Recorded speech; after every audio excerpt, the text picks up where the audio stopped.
everyone. And I know that there's lots of hustle and bustle and talk about the vaccine and whether we should be taking it and whether it's going to be chipping you and putting the mark of the beast on you and stuff like that. And that's why I've had lots of requests from my own personnel at the practice, from receptionists in the hospital, from nurses, to ask me what do I think.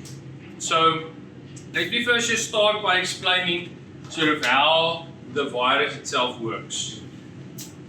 Obviously the virus wants to find a host. A virus cannot replicate on itself, so it cannot make new little viruses on its own. It needs to have a factory to make the viruses. So it's different from bacteria and other organisms that can actually replicate by themselves.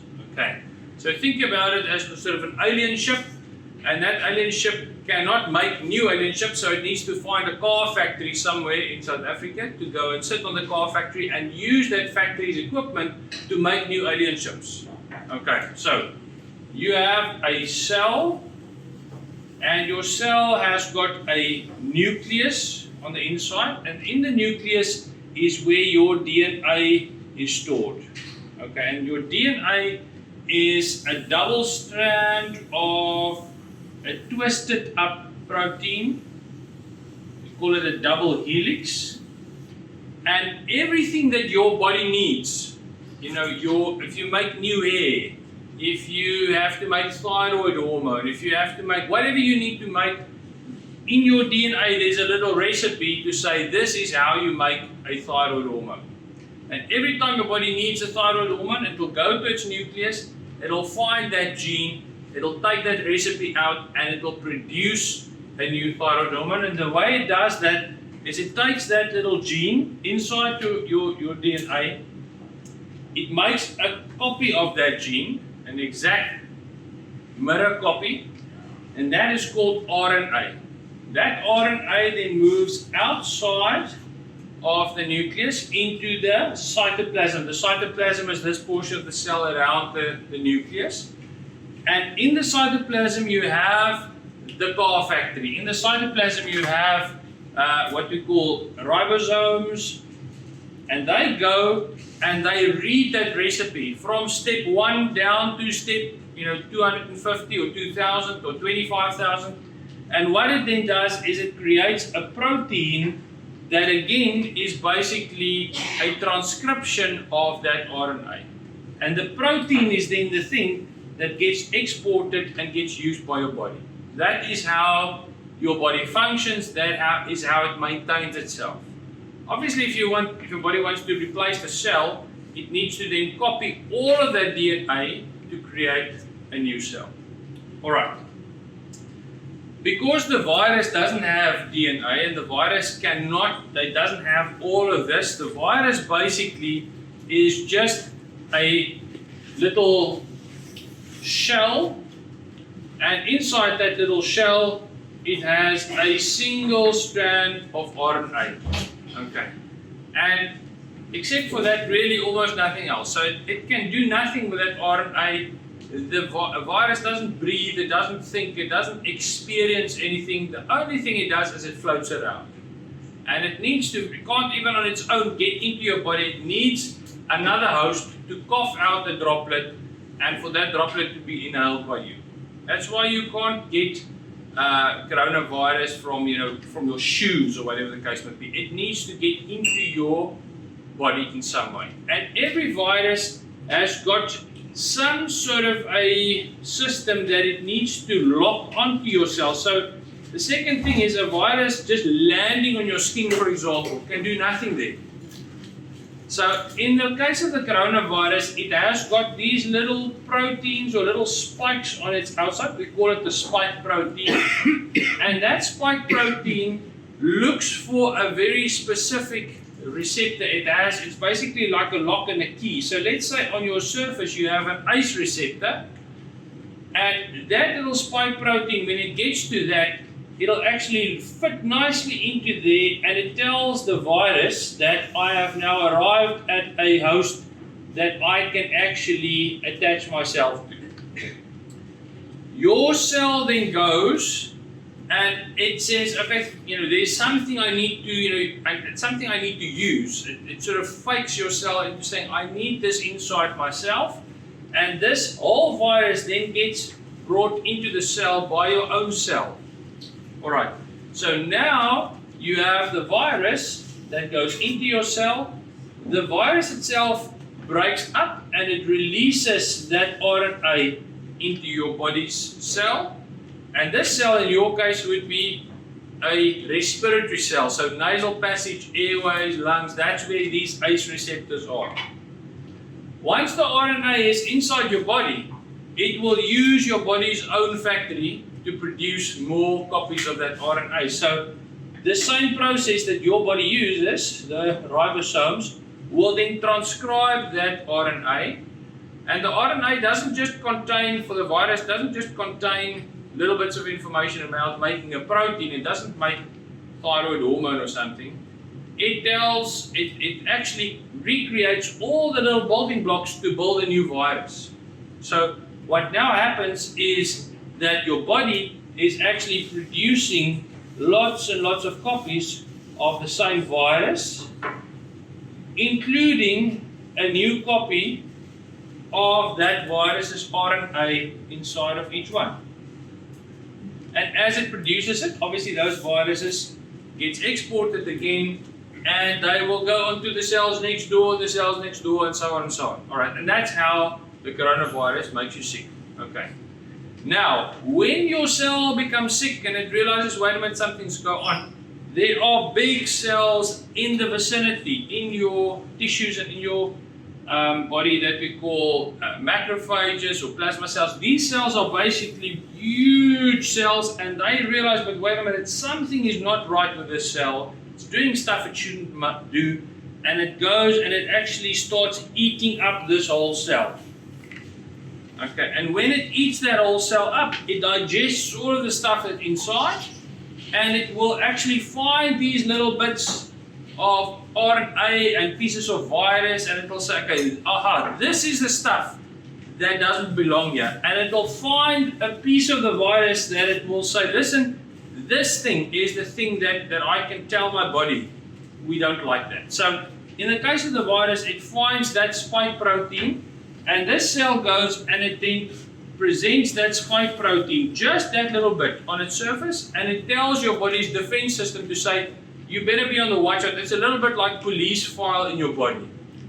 It just gives you a picture of the face. But when you go and catch the criminal, you don't just catch the face, you catch the whole body. Okay, so that's the same thing. It tells your body's immune system, listen, this little bit is what you need to watch out for. It's called a spike protein. If you see it, you need to call us so that we can come and catch it and kill it. Okay, so it then finds that little spike protein, and then it starts, so this is what we call it, the antigen presenting cell. And that antigen presenting cell on its surface says, alright, this is what the thing looks like, come have a look. And then other cells called T cells from your body comes along and it says, alright, just show us what it looks like, and it makes a little, let's say a little carbon copy of that. And this cell produces what we then call antibodies. Okay. And an antibody consists, sort of looks like that, and on the tip of that, it's got that little pattern there. And it makes hundreds of these, thousands, millions of these little antibodies. So then what happens is the next time the virus decides, okay, let's come and visit this person again, and it's coming along with its little spiky hair, this antibody immediately, it's a little bit like a heat-seeking missile. It's going around, floating around your body, and then all of a sudden it sees this thing and it goes and it latches onto that thing with its probe, and it's a little bit like shooting the virus with glue.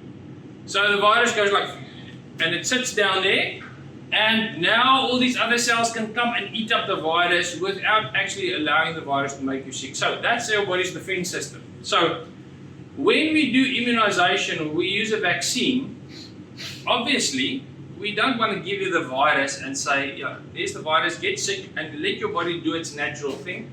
we say, wait a minute, we wanna take a shortcut, or we wanna help your body to find that police file photo without actually getting sick.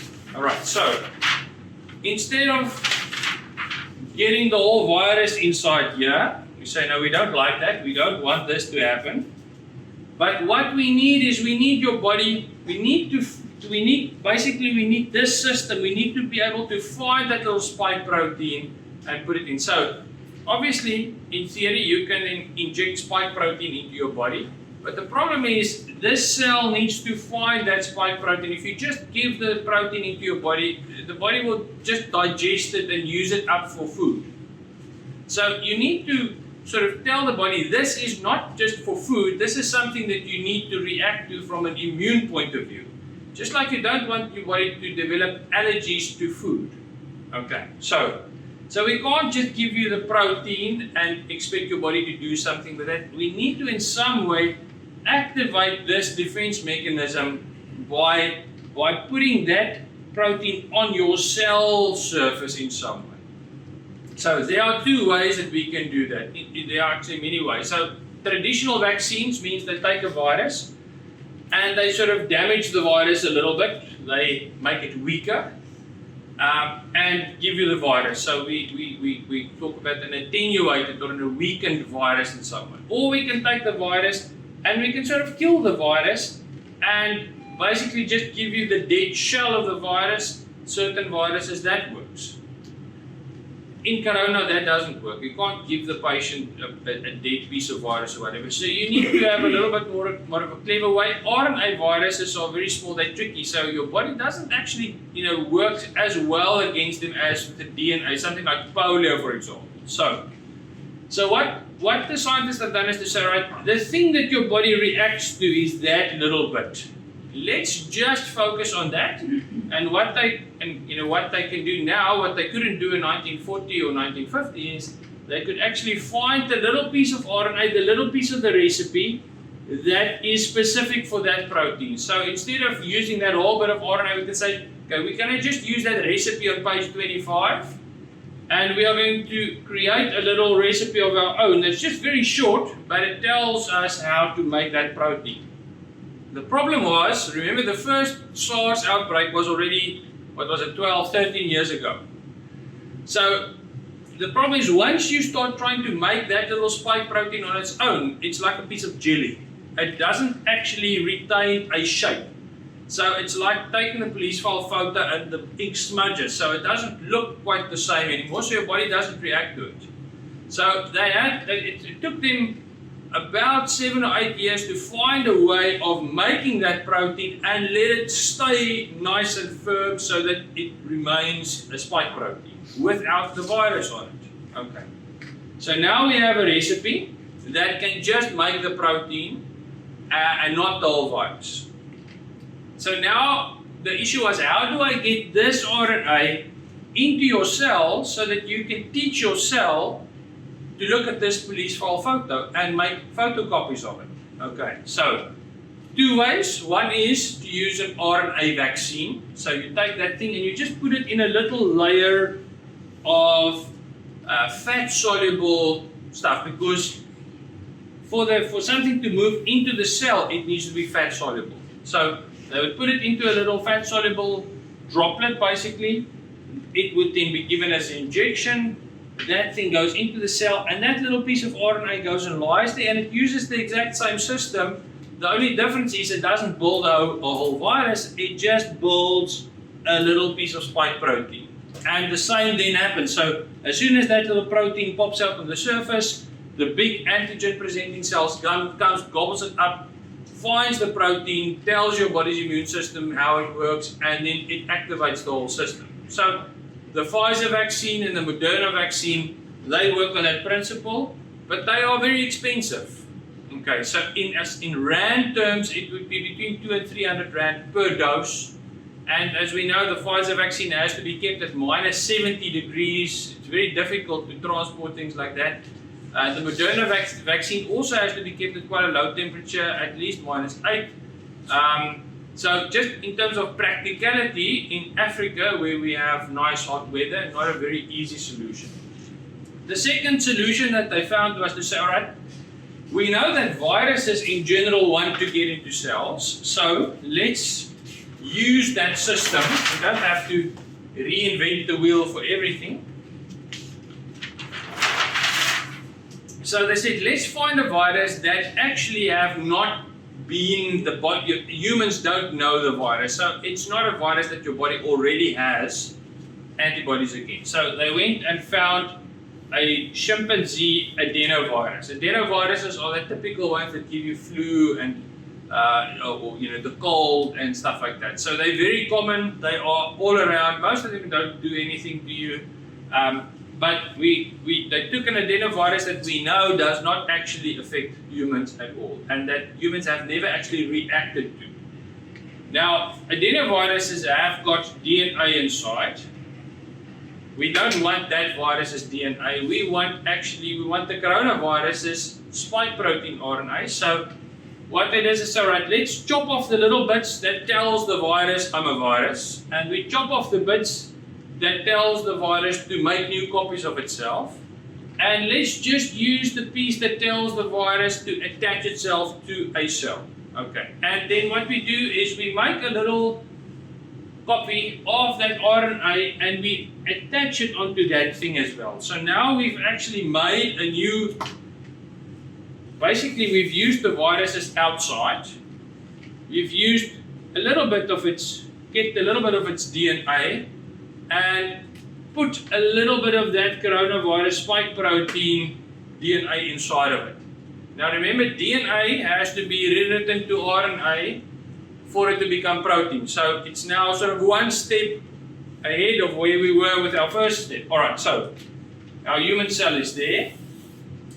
This virus goes into the cell. Your nucleus of your cell is here. You have your own double-stranded DNA in here. And now, because this is DNA, that cell goes in here, that little bit of DNA with that little spike protein recipe inside is then transported into the nucleus, but it doesn't need to go, remember, this doesn't need to be part of your DNA. It doesn't want to change your cell. We just want that little bit of protein to be produced. So it goes into your cell, and once it's in there, the body's natural system of making copies of your recipe book will go into action, and it will make a copy of that RNA recipe and export it out like it did. And now we are in the same position as giving someone an RNA vaccine. So, and now the ribosomes can go and it can actually create that little spike protein, and the spike protein now sits on the surface, and the whole system of activating your immune system, the antigen presenting cell comes, it eats this up, it finds that protein, it makes a copy of it, it creates the antibodies, and now you've got your little heat-seeking missiles that are looking for the spike protein. So even though you've never actually even had the coronavirus in your body, it already has the police file photo. It already knows what this virus looks like. So one day, when the virus arrives, it says immediately, we know you, and then it attaches to it, it immobilizes the virus, and your body can come and mop that virus up before it gets a chance to make you sick. Now, what makes you feel, what gives you a fever, what makes you feel not lekker when you have the flu is not the virus. The virus kills your lung cells and your respiratory cells. It is the thing that makes your nose run and your throat sore and you cough and whatever. But the thing that makes your muscles sore and gives you a fever is the fact that your body is attacking that virus and releasing stuff to digest the cell so that it can find that protein. So that's the process. That's why you often have that body ache feeling even before you have the symptoms of the flu. The same if you give the immunization. The only difference is you're giving it in a muscle area, you're not giving it in the patient's respiratory area.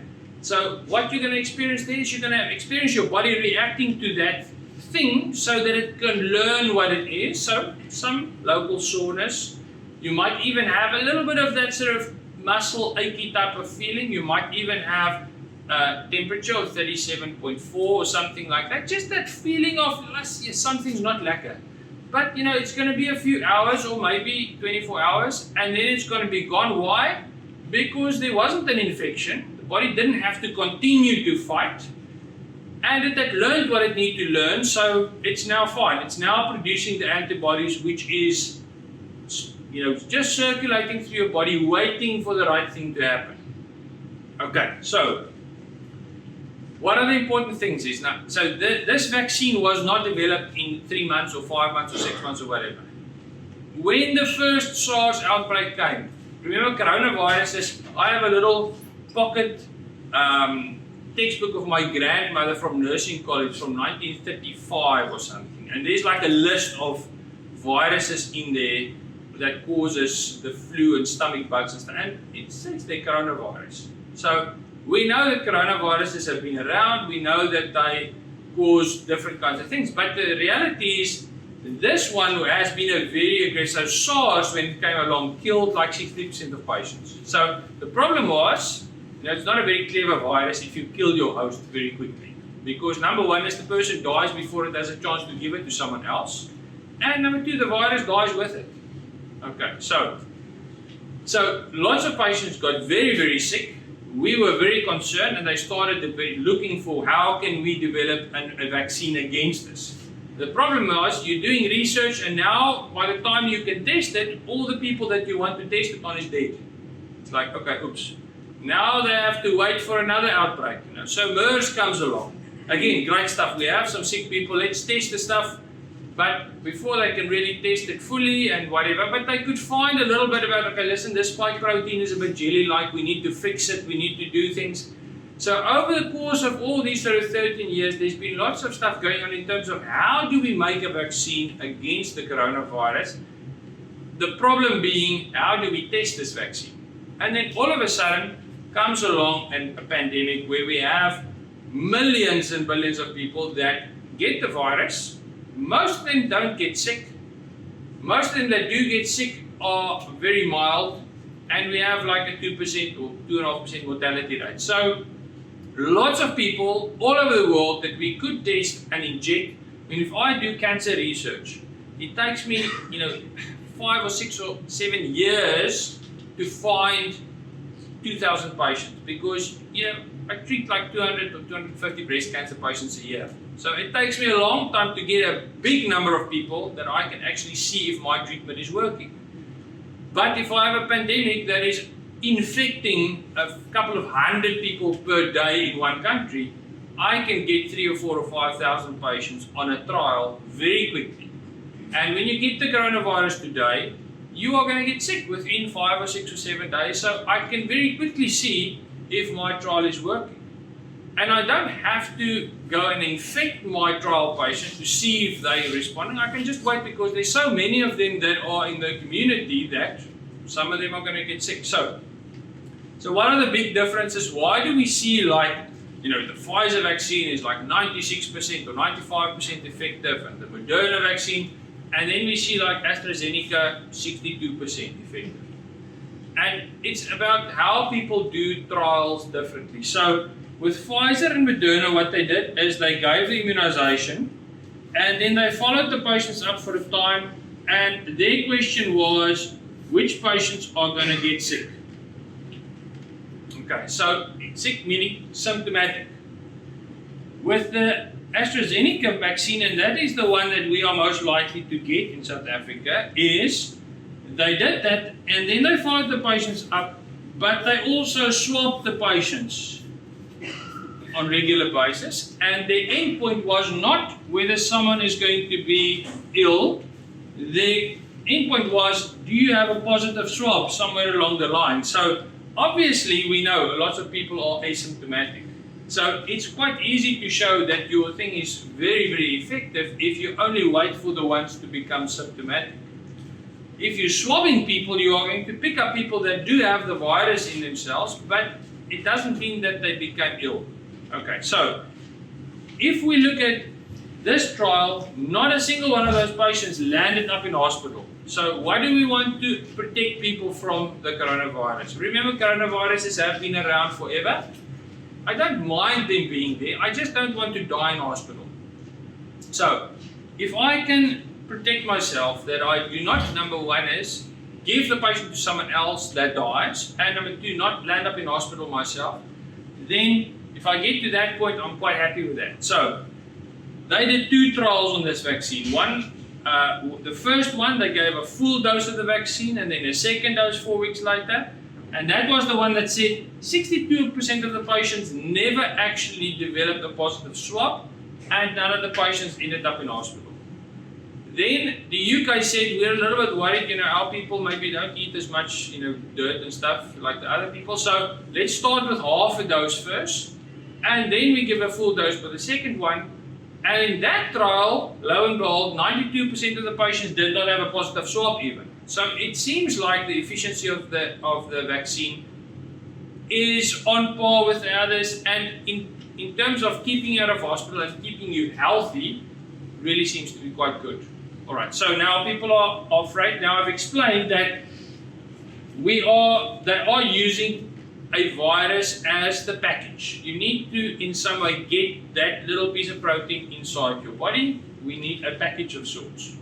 We can use a synthetic thing like the Moderna vaccine, or we can use a God-made one, but the bottom line is we need a package. We have the ability to sort of get all the junk out of that package, so we can only use it for what we need it, get it inside the cell, and we can rely that your body is a really well-made machine. It knows how to make things, and it knows how to kill things, and it knows how to do it very selectively. So I would much rather trust my own body's system of teaching itself to be safe than waiting for an antiviral drug, which is a chemical or something to cure me once I'm sick. Okay. So this thing does not get into your DNA. It doesn't change your body's own DNA. Okay. In fact, most of the stuff we do every day, if you drink a glass of wine every day, you change your body's DNA by doing that. Not by adding stuff in there, but by causing damage to it. If you smoke, you change your body's DNA by doing that. So people who are worried about changing their DNA, they shouldn't be using stuff around them. Okay, that's why we get cancer, because we are changing our DNA. Alright, doesn't change your DNA. It doesn't make you sort of more prone to this. The vaccine does not contain anything else except what we need to stimulate your body's immune system. It doesn't have any nanoparticles or anything little in. A virus is so small that you need the biggest, microscope in the world to see it. You cannot use light because the virus is smaller than the wavelength of light, so you can't see it in any way. You need to use an electron microscope for that.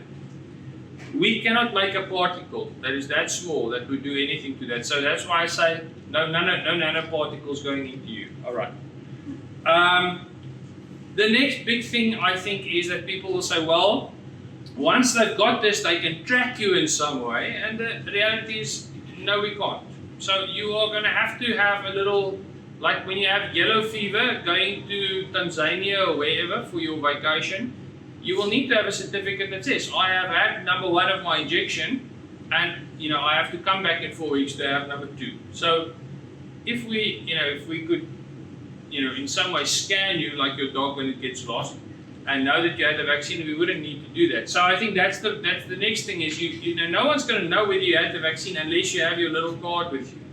Obviously, we want to try and protect people that healthcare workers number 1. Old people. So we want to know who's had the vaccine, who's a little bit more safe and who isn't. Hopefully in the end we can immunize 70% of our population so that we can stop the virus in its track and sort of basically kill it completely, because then we can all stop wearing masks. If we don't get to 70%, we are going to protect you and you and you, but we're going to still have lots of people outside that's unprotected, and we're going to still have to be using masks. Okay, so I think that is how the vaccine works. In my mind, as someone that looks sensibly and critically at these things, I would be very happy to receive the vaccine. Okay.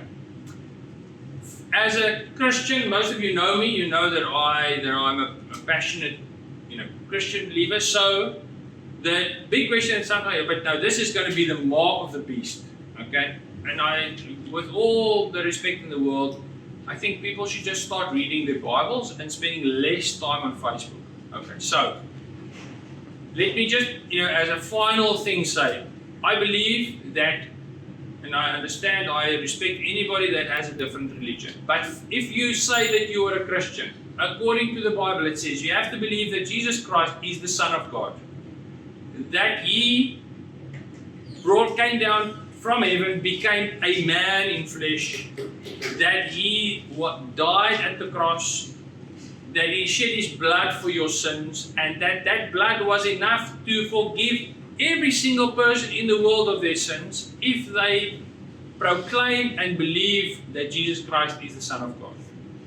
I believe that He rose again after 3 days from His grave in the flesh, and He appeared to more than 500 different people in that couple of days, and then He went back to heaven.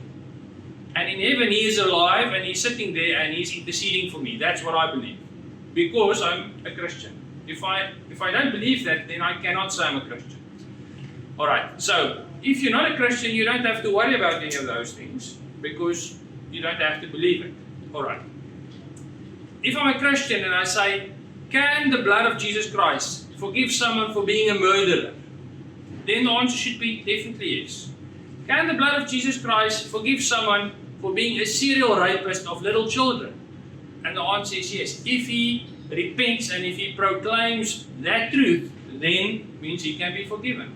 So, if someone is in a car accident and they're in a coma and someone gives them a little injection while they're asleep and they wake up and they say, listen to me, we actually gave you a little tracking device. We think it's the mark of the beast.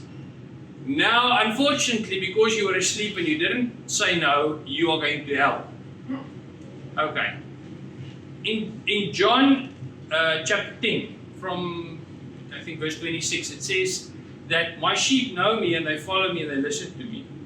I'm now translating from the Afrikaans Bible into English, but it says, no one that the Father has given to me will be taken from my hand. I am one with the Father. Who knows me knows Him. And it says, no one that the Father has in His hand will be taken away from Him. So, in the Bible, there is only one way that you can lose your salvation, and that is by relinquishing or denying the fact that Jesus is the Son of God. That's the only way. So, in Revelation, where it talks extensively about this mark of the beast, it says very clearly that in order for you to receive that mark on your hand or on your forehead, not on your arm, for you to receive that mark, you have to deny that truth. Okay. If you read the Bible very carefully from Genesis all the way through, it says that there will be, and Jesus Himself says, there will be a 7-year great tribulation. And in that time is when these things will happen. Okay. Now, this is something that we might differ on. I believe that before that happens, the promise in the Bible in Thessalonians says that we will be taken away from this earth. Because it says the one that is keeping the Antichrist back from exposing himself is still, and you have to be taken away for the Antichrist to be able to do its job. Okay, so, can this thing be the mark of the beast? According to the Bible, if you read the Bible from Genesis 1 to Revelation, you will find that it is impossible for this vaccine to be the mark of the beast. There is absolutely zero way. If you say that, inherently you say that the Word of God is not the truth. So, I'm quite happy to answer anything, but that is the way I look at it. This is the way I believe. I read the Bible extensively myself. I don't watch lots of YouTube videos about other people reading the Bible. And that's why I've come to the conclusion that I think this is the right thing to do, not for me, but this is the time that we need to stop the selfish nature of humankind and say, if we don't sacrifice something for the other bit, we are never going to get rid of these masks, and we are going to live like little, captives for many, many, many years to come. Thank you. I'm quite happy to answer any questions.